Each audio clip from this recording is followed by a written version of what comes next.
Démat tout le monde. Aujourd'hui, je vous présente une technique d'assemblage très rapide et très facile à mettre en œuvre. Cette technique n'a rien de révolutionnaire, mais elle est très pratique quand on veut créer un meuble rapidement. Elle nécessite très peu d'outils et très peu de quincaillerie. Certains vont s'orienter vers les équerres, mais il ne faut pas faire ça, parce que c'est moche, puis ça coûte cher, puis c'est moche, et puis souvent l'assemblage n'est pas stable, puis en plus c'est moche. Si toutefois vous choisissez les équerres, au moins mettez des vis à tête bombée. Ça c'est très moche, ça c'est moins moche. Alors voilà la méthode. On a tout simplement deux renforts qui viennent se visser sur le pied. Le gros avantage de cette méthode, en fait, c'est que ce n'est que de la mise à longueur de tasseau. Il n'y a aucun emboîtement à tailler. Les renforts servent aussi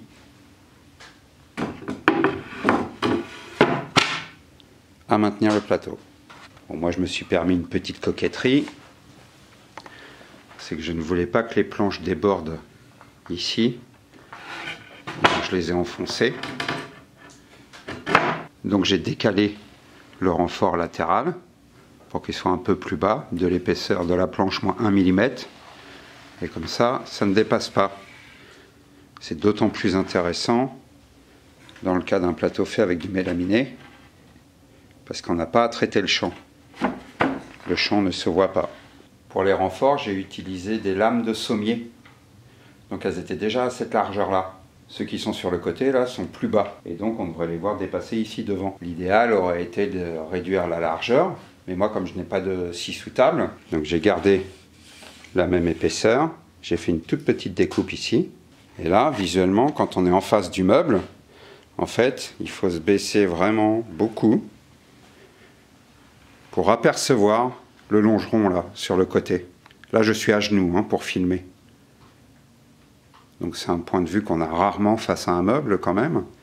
Quand on est à hauteur humaine, hauteur normale, on ne les voit pas. Donc ça c'est pareil, c'est une petite astuce pour gagner du temps, surtout quand on n'a pas d'outils. Là, comme je disais, moi je n'ai pas de scie sous table, donc je ne peux pas réduire dans la longueur. Il aurait fallu le faire, enfin bon, à la scie circulaire c'est quasiment impossible, enfin, ça va être assez périlleux. Ou sinon à la scie à main, c'est pas précis et ça va prendre beaucoup de temps. Donc avec cette petite astuce, c'est juste un petit coup de scie en biais, c'est très rapide à faire et très efficace. Et en plus, on garde toute la largeur du tasseau, on garde toute sa rigidité. Donc là, j'ai retourné le meuble juste pour faire une petite démonstration des dispositions possibles. Là, actuellement, ce que j'ai fait, moi, c'est ça. Comme ça, avec la tranche de la planche ici qui est donc cachée. Si jamais vous avez besoin de quelque chose de moins esthétique et plus rapide, à ce moment-là, on vient poser comme ça.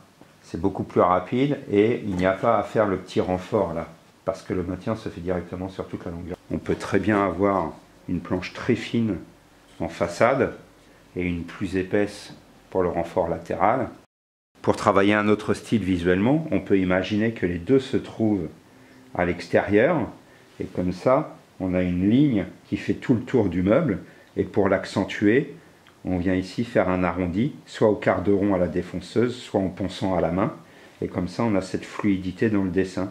Alors bien sûr, ici, la façade est de ce côté-là et vient cacher l'assemblage. La jonction se retrouvera sur le côté ici. Si votre souhait est qu'en façade, il n'y a rien, que ce soit complètement lisse, pour par exemple venir visser des charnières, pour mettre une porte, là, l'assemblage se fera par l'arrière, ici. Et ainsi, quand la planche sera posée dessus, on verra beaucoup moins le renfort. Ce sera beaucoup plus fin visuellement, il y aura juste la tranche de la planche. Du coup, dans cette configuration-là, on se retrouve avec le bois qui dépasse ici.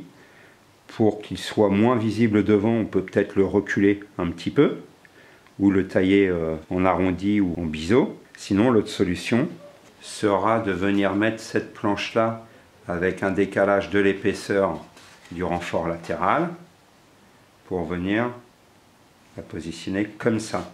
Et du coup, là, les renforts sont vraiment très discrets. Alors bien sûr, ça marchera que si cette planche-là est assez épaisse afin de venir visser ici. Mais ça permettra par exemple d'utiliser des planches beaucoup plus fines. Le fait que ce soit souple comme ça ne pose pas de problème puisque l'effort est dans ce sens-là. Donc comme ça, là, c'est assez discret, c'est fin. Bien sûr, faire un trou fraisé avant de visser, parce que ici, ça va éclater en étant aussi près du bord. Donc je pense qu'il y a plusieurs configurations possibles, comme ça, ce sera en fonction de vos besoins. Si vous voulez consacrer un peu plus de temps, vous pouvez même venir emboîter les renforts les uns dans les autres en faisant des encoches. Vous pouvez aussi incruster le renfort dans le pied. Si celui-là est assez épais, vous venez faire une encoche dedans et il vient s'emboîter. Mais là, c'est déjà beaucoup plus complexe, ça prend déjà plus de temps. Le but de cette vidéo, c'est de montrer quelque chose de très rapide. C'est beaucoup plus pratique à mettre en œuvre parce qu'on ne s'occupe pas des dimensions, on ne s'occupe de rien. Encore une fois, quand on fait de la récup, là c'est génial parce que ici, quelle que soit l'épaisseur, on le visse. Ici, quelle que soit l'épaisseur, on le visse. Ici, quelle que soit l'épaisseur, on le pose. Donc là, quand on fait de la récup et qu'on n'a pas tous les outils en fait pour la mise en forme du bois, c'est vraiment parfait cette méthode-là. Il y a vraiment plusieurs méthodes qui vont dépendre de ce que vous recherchez. Il y en a qui vont être plus ou moins esthétiques et d'autres qui vont être plus ou moins efficaces. Quand on est par exemple dans le meuble technique, si on veut aménager l'atelier rapidement, l'aspect esthétique n'est pas forcément recherché et plus l'aspect pratique. Entre-temps, j'ai fabriqué un autre meuble sur le même principe d'assemblage. J'ai utilisé 2 des dispositions montrées tout à l'heure, avec en plus la volonté de rendre l'ensemble un peu plus esthétique. Alors j'ai rajouté un tasseau sur toute la hauteur, un tasseau de la même épaisseur que le renfort, et ainsi l'ensemble est beaucoup plus homogène. Une fois que le meuble sera peint, on ne verra plus la différence entre les tasseaux. Et ça donnera l'impression que c'est une entaille dans du bois massif.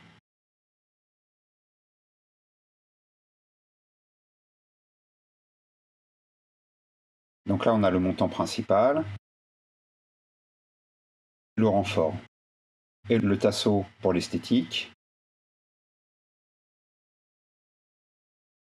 Comme je ne peux toujours pas réduire le tasseau dans sa longueur, je décide de faire une petite entaille aux extrémités. Ainsi l'ensemble est homogène et ça donne un petit style original au meuble. J'ai laissé le côté droit sans le tasseau pour bien montrer la différence de rendu avec et sans le tasseau décoratif. Comme le meuble sera en contact avec un autre meuble, j'ai décidé de faire toute la fixation par l'arrière du montant. Ainsi c'est bien affleurant.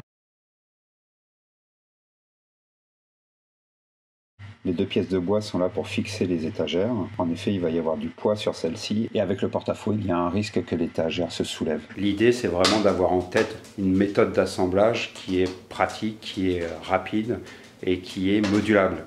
On l'adapte vraiment à ses besoins, peut-être même que d'un meuble à l'autre dans l'atelier ou là, moi, par exemple, je le fais dans la cuisine. Donc, comme ça va être dans une cuisine, j'essaye que ce soit un peu esthétique quand même, en sachant que l'idée principale était de construire très rapidement et que je n'ai pas tous les outils de mise en forme du bois.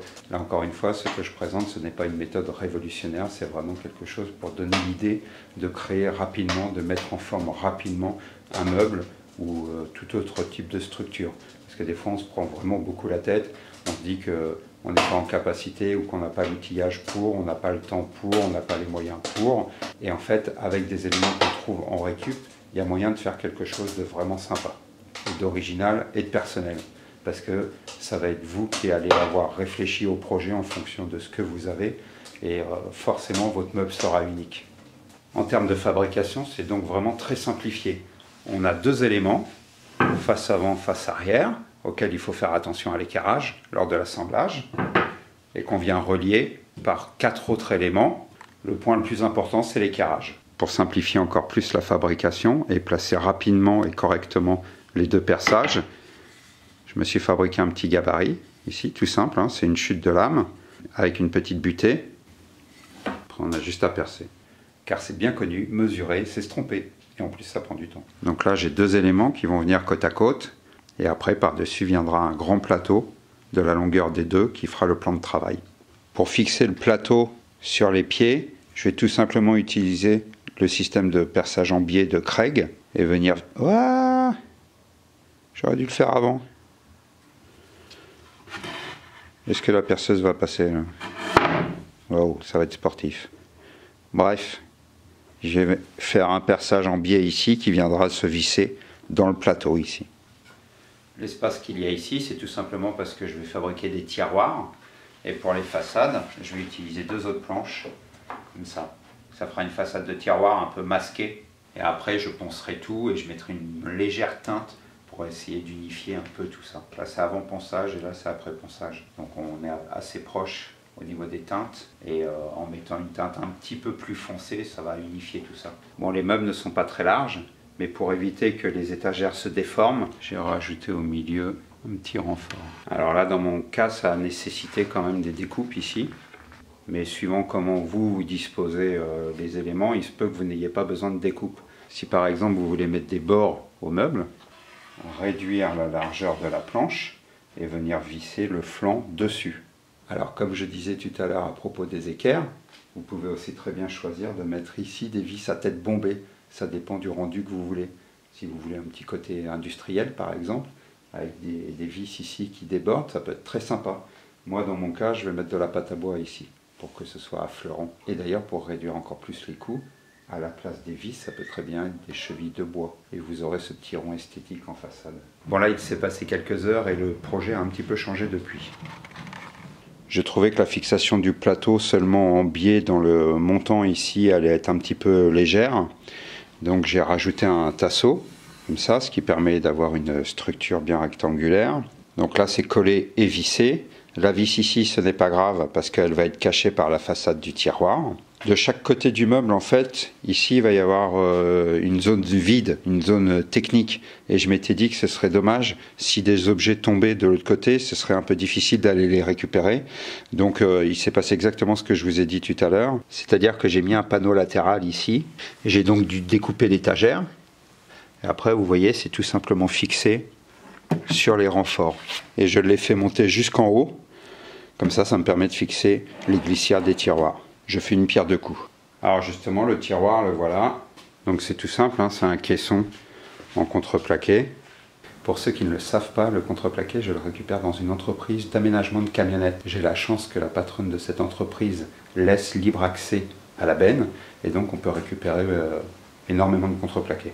Donc là, pour la fabrication, hein, c'est très simple. C'est vissé-collé. Je trouve le rendu vraiment sympa. Donc là, c'est un peu dommage parce que les deux perçages viennent abîmer un petit peu le dessin des trois planches. Mais en fait, j'ai pensé à cette façade-là pendant le tournage de la vidéo, donc j'ai pas du tout anticipé ça. Et peut-être que j'aurais choisi une autre technique d'assemblage afin d'avoir une façade bien propre. Mais normalement, avec la teinte, le contraste entre la partie pâte à bois et la partie bois sera moins prononcé. De ce côté-là, j'ai choisi de ne pas fermer la façade afin d'avoir une continuité entre les deux meubles, ce qui permettra de mettre de grosses vaisselles par exemple. Je trouve que c'est plus polyvalent d'avoir cette ouverture-là. Donc là, c'est tout simplement une feuille de contreplaqué. Maintenant, il faut que je fasse la même chose en symétrie sur celui-là. Et donc, je dois redécouper l'étagère du bas. Et en fait, j'avais mis cette planche-là parce que je n'étais pas sûr de faire un tiroir de ce côté-là. J'avais l'intention de le donner comme ça. Et plus tard, de faire les tiroirs. Et puis en fait, je me suis lancé dans la fabrication cette nuit là, des tiroirs. Donc du coup, cette planche-là, je vais devoir l'enlever. Elle ne sert plus à rien. Et bien entendu, comme je n'avais pas vraiment réfléchi au tiroir, que l'idée d'utiliser les mêmes tasseaux qu'ici est venue au fur et à mesure de la vidéo. Ce qui devait arriver arriva. Il me manque 2 tasseaux pour finir ici. Mais j'ai quand même un peu de chance parce que j'ai récupéré un autre lit et il se trouve que dessus, il y a 2 montants qui vont parfaitement. Ils font exactement la bonne taille. C'est pas tout à fait le même motif, mais je pense que ça ira. Je vais enlever le vernis. On se retrouvera avec quelque chose de brut. Comme là. La teinte des deux a l'air d'être la même. Je pense que là, c'est le vernis qui jaunit un peu plus ici. Et voilà, je pense que ça va faire un ensemble vraiment sympa. Et bien entendu, je n'avais pas du tout réfléchi au plateau non plus. J'improvise totalement sur le projet, là, au fur et à mesure. J'ai la chance d'avoir trouvé un plateau vraiment original qui va bien avec. Je vous montre. Ça va être la tête d'un lit. D'un 3e lit, en fait, que j'ai récupéré. C'est un meuble qui va être fait quasiment en lit. Voilà la tête de lit.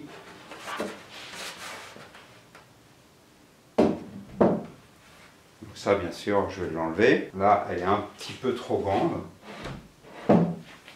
Je vais la réduire d'une dizaine de centimètres derrière pour que ça déborde juste très légèrement ici.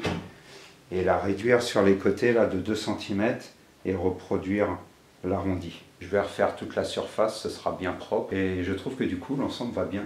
Ça va être sympa avec les 2 tasseaux.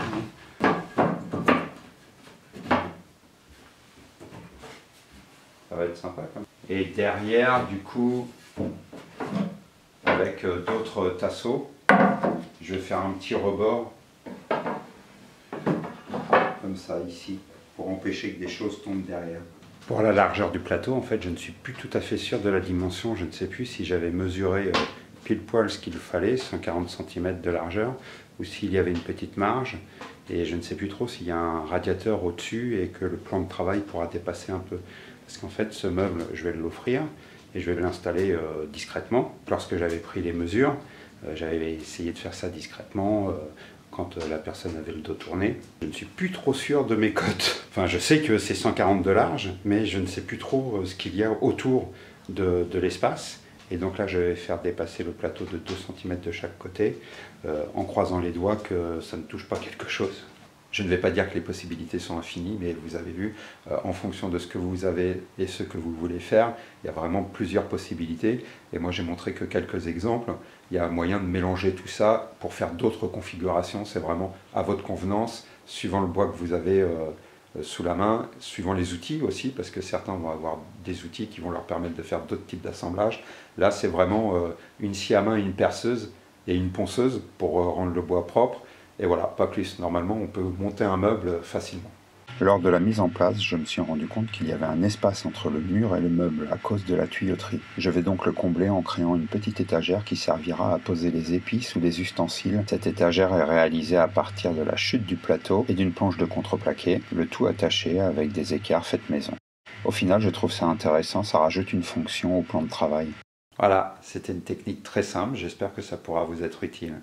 Allez, portez-vous bien. Kenavo! Oh, trop bien, merci! Parfait! Oh, merci Seb! Trop excellent! J'ai pas encore fixé le plateau parce qu'on va mettre du vernis dessus pour le protéger. Je peux pas le faire à l'atelier parce que c'est trop humide. D'accord. Et ça, c'est une tête de lit. Non! Ça, ce sont des lames de sommier. Et ça, c'est le montant d'un autre sommier. En fait, là, tu as 3 lits différents. Ah ouais? Vous êtes resté jusqu'au bout? Un petit bonus alors. Récemment, sur les réseaux sociaux, j'ai publié ceci. Mon idée était d'en faire un siège de lecture à bascule pour mes filles, en mettant dessus un matelas qui avait été récupéré sur un clic-clac et en cousant du tissu dessus. Et donc, voilà ce que ça a donné.